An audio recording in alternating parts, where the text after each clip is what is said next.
let's check your reasoning on some items.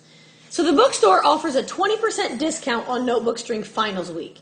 Which of the following can you conclude? Okay, now before we even look at any of these options, think about what this is telling you. A 20% discount. Discount means take it off. So if I start, my reference is 100, if I take away 20, I have the percent over 100 of 80 over 100. Now, 20% discount, that means this is finals week, and this is regular. So basically during finals week, notebooks are 80% of what they normally are. Hey, I just said 80%. Look at B. Notebooks cost 8% during finals week than what they did during the regular semester. Oh my gosh, that's exactly what I just said based off what I did. So when you have a multiple choice question, it's not always good to read through them first because sometimes it just confuses you.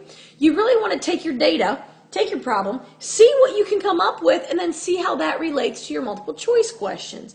It usually works out pretty well. Let's look at the next one. 2/5 of employees at a company are salaried and 3/5 are hourly workers.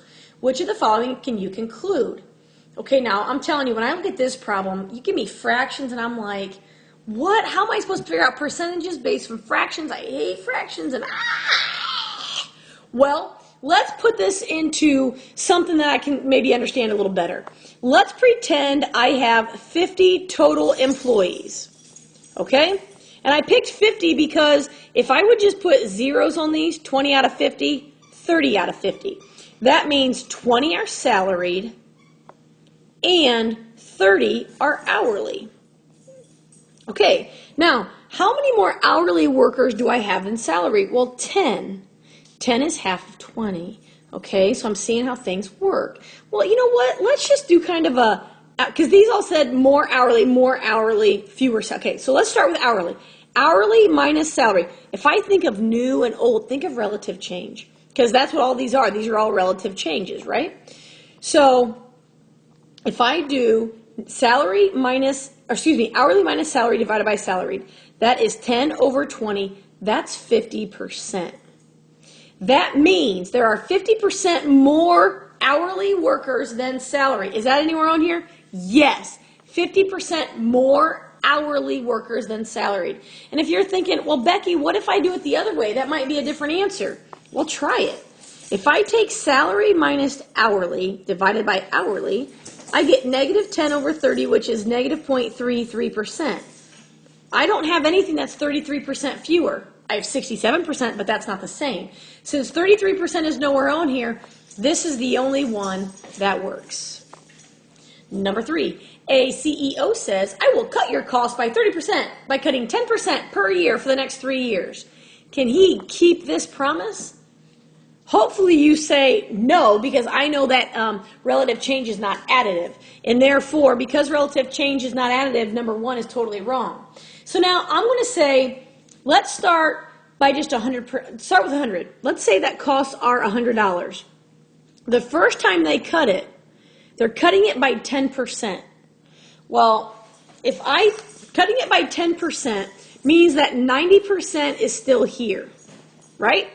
So what is 90% of 100? Well, if I take 100 and multiply by 0.9, 90 is still here after the first cut.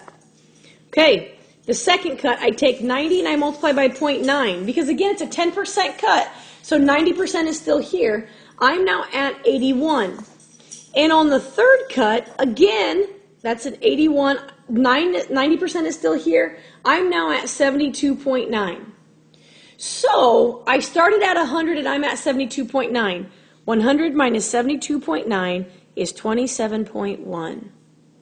10% per year for 3 years will only result in 27.1% cut total. Since I started with 100, remember 100, a percent is out of 100. So if I start with 100 as my reference, this allows me to kind of work easily with the percents.